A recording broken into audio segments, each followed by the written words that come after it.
Welcome to AS engineering academy and AS online. ఈ వీడియోలో మనము ఎలక్ట్రోమాగ్నెటిక్ ఇండక్షన్ టాపిక్ నుండి క్వశ్చన్స్ చూద్దాము. కొన్ని కాన్సెప్చువల్ క్వశ్చన్స్, కొన్ని డైరెక్ట్ న్యూమరికల్ క్వశ్చన్ చూద్దాము. ద ఫస్ట్ క్వశ్చన్ ఏంటి అంటే the magnetic flux through a coil perpendicular to its plane varying ఎంత ఇచ్చారు వాల్యూ 5 వాల్యూ ఇచ్చారు. ఇలా వేరీ అవుతుంది, టైంతో వేరీ అవుతుంది. 5t³ 4t² 2t and -5 is given. So many Webers. ఇప్పుడు ఏమడుతున్నారు, క్యాలిక్యులేట్ ద ఇండ్యూస్డ్ కరెంట్ అడుగుతున్నారు. అది కూడా ఏ టైంలో t = 4 సెకండ్స్లో అడుగుతున్నారు. అయితే రెసిస్టెన్స్ వాల్యూ 10 ohms అని ఇచ్చారు. రైట్, ఇచ్చిన వాల్యూస్ని రాద్దాం ఒకసారి, క్లారిటీ వచ్చేస్తుంది. ఫ్లక్స్ వాల్యూ ఇచ్చారు 5t³ + 4t² + 2t -5 so many webers ఇచ్చారు. ఓకే, ఆ తర్వాత టైమ్ ఆఫ్ ఆపరేషన్ ఎంత 4 సెకండ్స్. రెసిస్టెన్స్ వాల్యూ ఎంత ఇచ్చారు 10 ohm ఇచ్చారు. ఓకే, అయితే ఇప్పుడు ఈ కండిషన్లో కరెంట్ ఎంత అని అడుగుతున్నారు. కరెంట్కి ఫార్ములా ఏంటి, ఎప్పుడు కూడా ఏదైతే ఫైండ్ అవుట్ చేయాలో దాని నుండి రివర్స్లో వెళ్ళండి. సింపుల్గా I = EMF by resistance or voltage by resistance. అయితే రెసిస్టెన్స్ ఉంది, ఇక్కడ మనకేం కావాలి, ఈఎంఎఫ్ కావాలి. ఈ ఫార్ములా ఏంటి, -N dφ/dt. ఎస్, ఎన్ ఇవ్వలేదు, సో సింపుల్గా 1 టర్న్ తీసుకోవచ్చు. అయితే ఈ రావాలి అంటే మనకేం కావాలి, ఫ్లక్స్ కావాలి. లక్కీగా ఫ్లక్స్ ఇచ్చేసారు. అలా మీరు రివర్స్లో వెళ్తే ఆన్సర్ ఈజీగా వచ్చేస్తుంది. సో మనం స్టార్ట్ చేయాల్సిన స్టెప్ ఏంటి, ఫ్లక్స్ నుండే స్టార్ట్ చేయాలి. So therefore let us proceed now. So flux is equal to ఏమి ఇచ్చారమ్మా, 5t³ + 4t² + 2t -5 ఇచ్చారు. ఓకే రైట్, ఇప్పుడు ఇండ్యూస్డ్ ఈఎంఎఫ్ dφ/dt తీసుకుంటున్నాను జనరల్, ఎందుకంటే వాల్యూ అడుగుతున్నాను కాబట్టి dφ/dt. దీన్ని డిఫరెన్షియేషన్ చేసేస్తే d/dt of 5t³ + 4t² + 2t -5. ఎందుకు ఇక్కడ n తీసుకోలేదు అంటే 1 టర్న్ అనుకున్నాను. సో డైరెక్షన్ కూడా అవసరం లేదు, ఓన్లీ మ్యాగ్నిట్యూడ్ కావాలి మనకి, అందుకని నార్మల్గా తీసుకుంటున్నాను. సో ఇక్కడ డిఫరెన్షియేషన్ చేసేస్తే 15t² + 8t + 2 వస్తుంది. This is the induced EMF equation. కానీ ఏమడుగుతున్నారు, కరెంట్ వాల్యూ అడుగుతున్నారు, అది కూడా ఇక్కడ t = 4 సెకండ్స్లో. సో కరెంట్ వాల్యూ t = 4 సెకండ్స్లో రావాలి అంటే ఈఎంఎఫ్ 4 సెకండ్స్లో ఉండాలి మనకి. అందుకని ఇండ్యూస్డ్ ఈఎంఎఫ్ ఎట్ 4 సెకండ్స్ సింపుల్గా 15 × t² అంటే 4², అట్లాగే 8 × t అంటే 4 + 2. సింపుల్. ఇప్పుడు 15 × 16 + 8 × 4 = 32 + 2 సింప్లిఫై చేస్తే ఈఎంఎఫ్ వచ్చేస్తుంది. ఈ 15 16 ఎంత వస్తుంది మనకి 240. So therefore 240 + 32 + 2 240 + 32 + 2. ఇది సింప్లిఫై చేస్తే induced EMF at 4 seconds is 274 volts వస్తుంది. కానీ మనకు అడుగుతున్నది ఏంటమ్మా, current. So therefore current at 4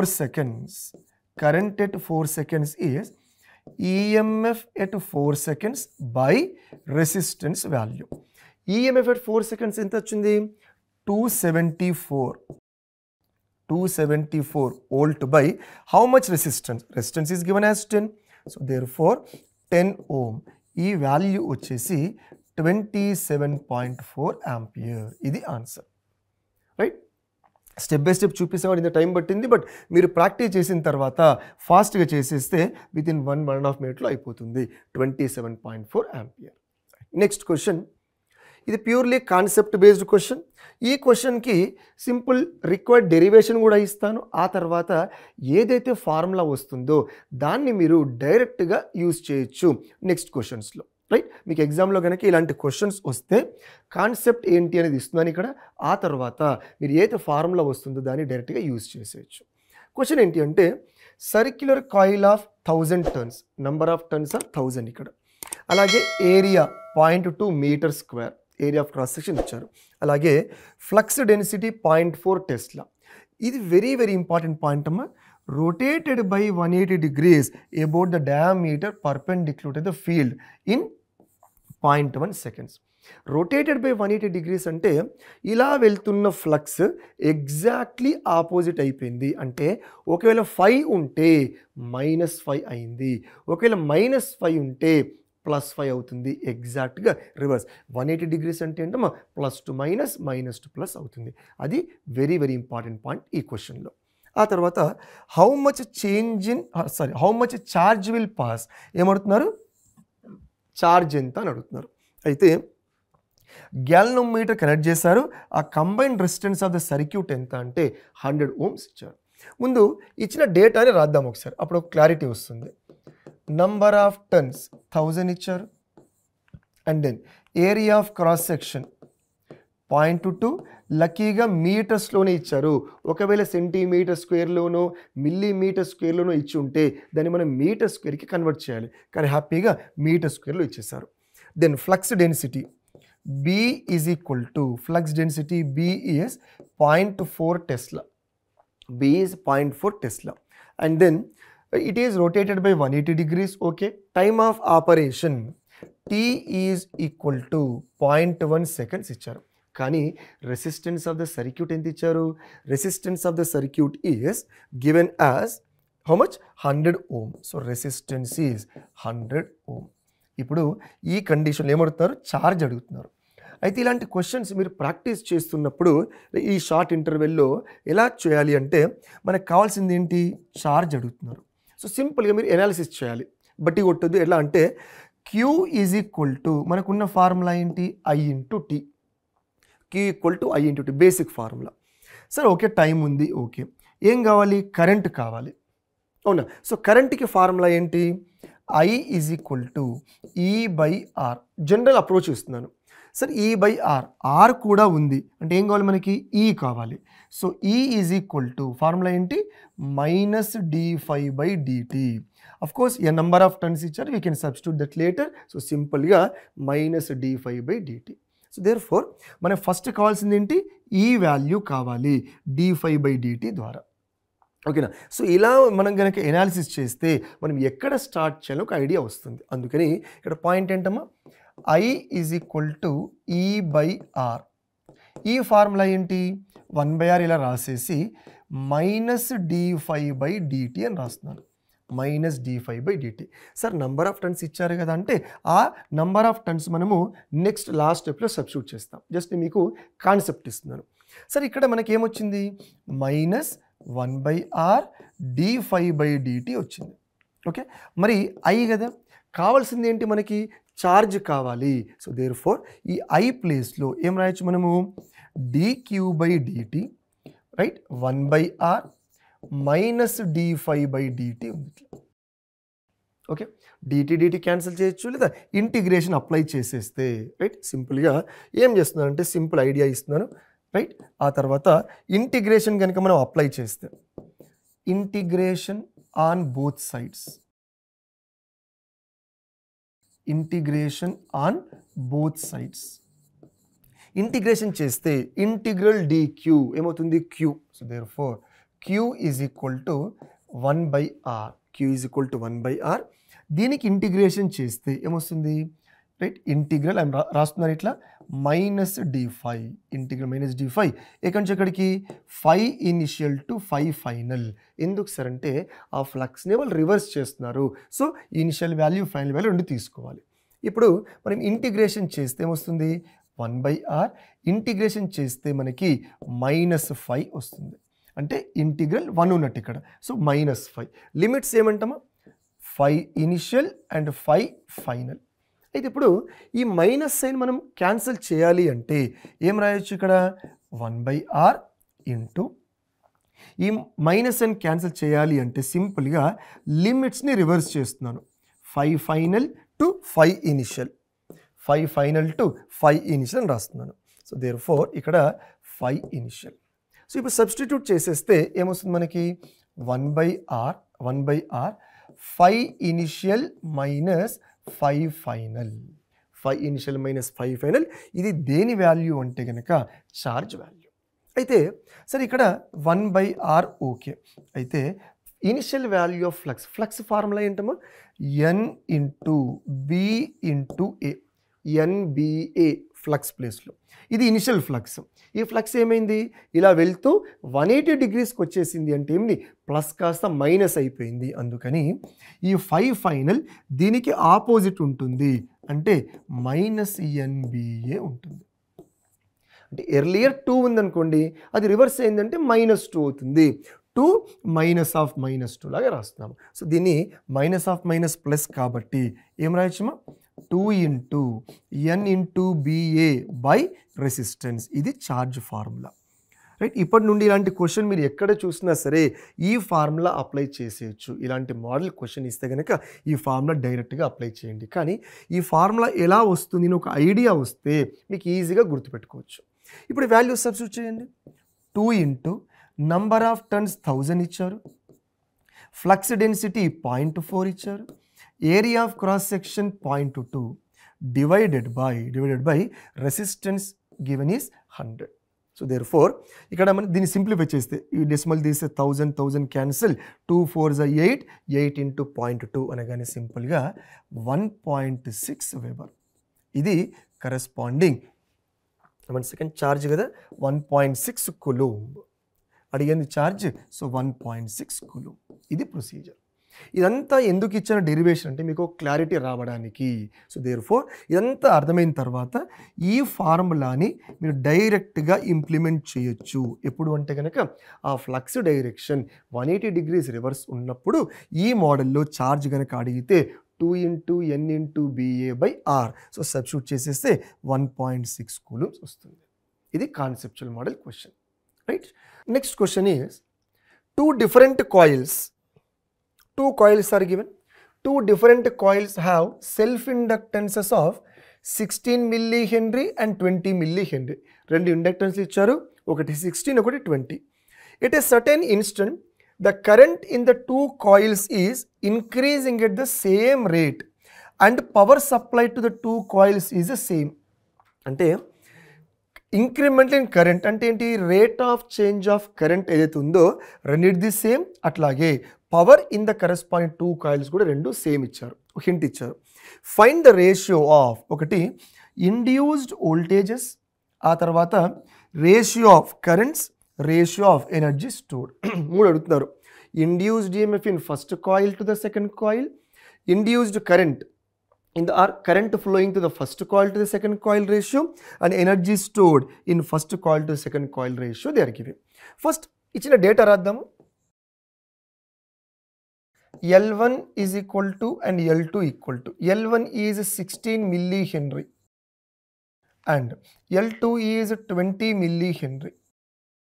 L1 is 16 millihenry, L2 is 20 millihenry. ఇంకేం ఇచ్చారు? at a certain instant current in the 2 coils is increasing at the same rate. అంటే di1 by dt is equal to di2 by dt. ఇదొక condition ఇచ్చారు. అలాగే power supplied to the 2 coils is the same. So P1 is equal to P2. ఈ రెండు hints మనకి ఇచ్చారు. వీటిని బట్టి మనం సొల్యూషన్ చేయాలి. First one induced EMF or induced voltage అడుగుతున్నారు. సో ఫస్ట్ దాంట్లో induced EMF in first coil to induced EMF in second coil. Formula ఏంటి? Induced EMF is equal to L1 di1 by dt equal to LdA by dt, also formula is there, divided by induced EMF in second coil L2 di2 by dt. L2 di2 by dt. So therefore ఈ రెండింటిని yes di1 by dt and di2 by dt cancel. Why? These two values are same. So remaining part ఏమొస్తుంది మనకి? L1 by L2 over what is L1? 16 millihenry by 20 millihenry. So therefore ratio ఎంత వస్తుంది ఇక్కడ? 4/5. Induced EMF in first coil to induced EMF in second coil ratio is 4 4s are 4 5s are 4 5 or 4:5. First ratio 4/5 వచ్చింది. Right, second question, currents in 2 coils అడుగుతున్నాడు. So current ఎలా చేస్తాం sir అంటే, ఇక్కడ current ఫార్ములాతోని confuse అవ్వద్దు. So current equal to V/R corresponding variation, ఇలా confuse అవ్వకుండా సింపుల్గా ఇంకొక కండిషన్ ఇచ్చారు. ఏం కండిషన్ సార్ అంటే, అది ఏమి ఇచ్చారమ్మా, power in both coils is same అన్నారు. సో దేర్ ఫోర్ ఆ కండిషన్ యూజ్ చేద్దాము. Power in first coil and power in second coil both are same. What is the power in first coil? Induced EMF in first coil into current in first coil. Nothing but voltage into current. In the same way, induced EMF in second coil and current in second coil.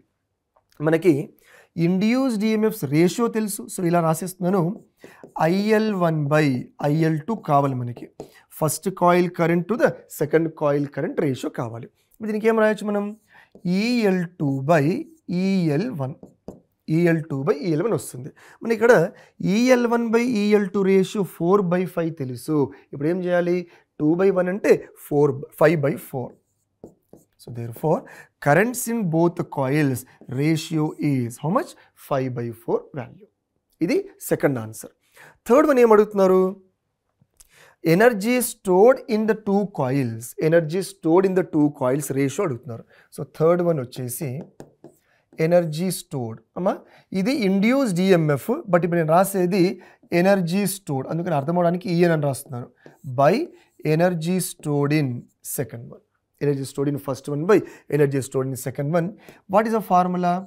Half L1 IL1 square by half L2 IL2 square.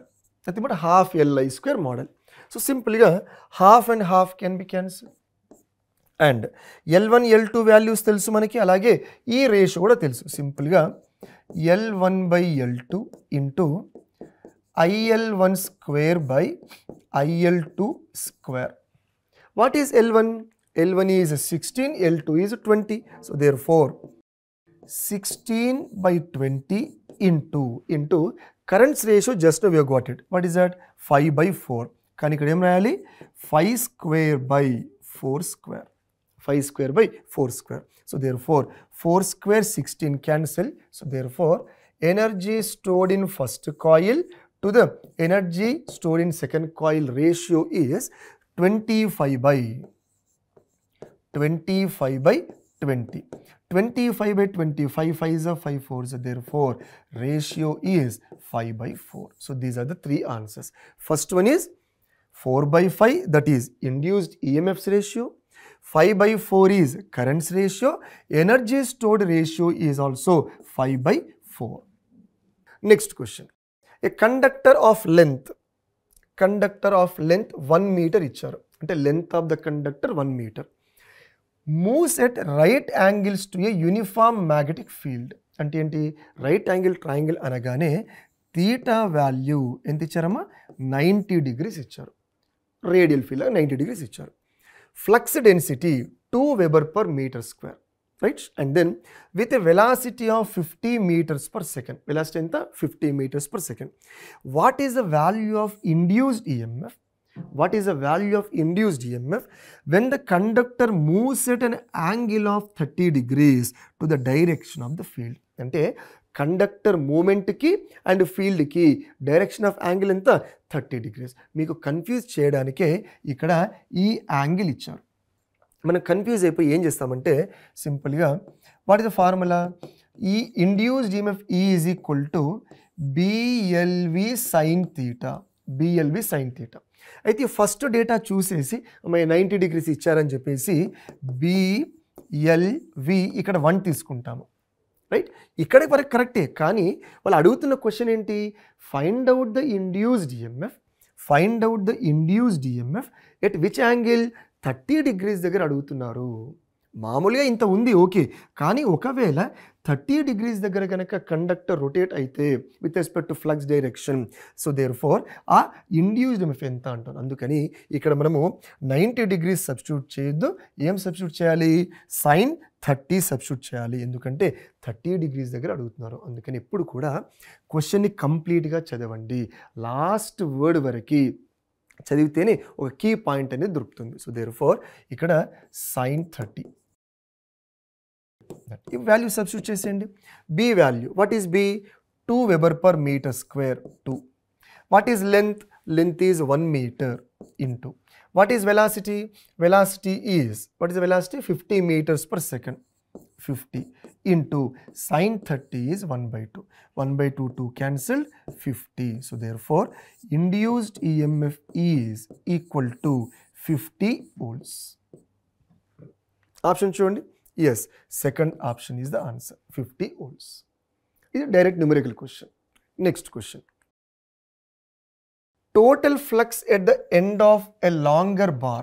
Total flux at the end of a longer bar magnet is 500 microweber. The end of the bar magnet is withdrawn through a 1000 turns in 1 by 10 seconds. In 1 by 10 seconds. The EMF generated across the terminal. Earlier question ఏమో E equal to BLV sin theta, అది dynamically induced EMF. But ఈ data ఏందమ్మా? Statically induced EMF. So what is the corresponding EMF generated అడుగుతున్నారు. What is the formula of EMF? Induced EMF is equal to -n d∅ by dt. In general -n d∅ by dt. అయితే ఈ క్వశ్చన్లో corresponding total flux ఎంత ఇచ్చారు అంటే కనుక 500 microweber. చూడండి, total flux at the end of a longer bar magnet. Total flux అంటే ఏదైతే చేంజ్ అయిందో అంత ఫ్లక్స్ అంత తీసుకుంటే 500 మైక్రోవెబర్. ఆ తర్వాత కరెస్పాండింగ్ టైం కూడా ఇచ్చారు, నంబర్ ఆఫ్ టర్న్స్ కూడా ఇచ్చారు. ఇక్కడ ఓన్లీ మ్యాగ్నిట్యూడ్ అడుగుతున్నారు కాబట్టి E is equal to magnitude. So సింపుల్గా n d∅ by dt రాసిస్తున్నాను. డైరెక్షన్ అడగట్లేదు. నంబర్ ఆఫ్ టర్న్స్ ఎంతమ్మా? 1000 టర్న్స్.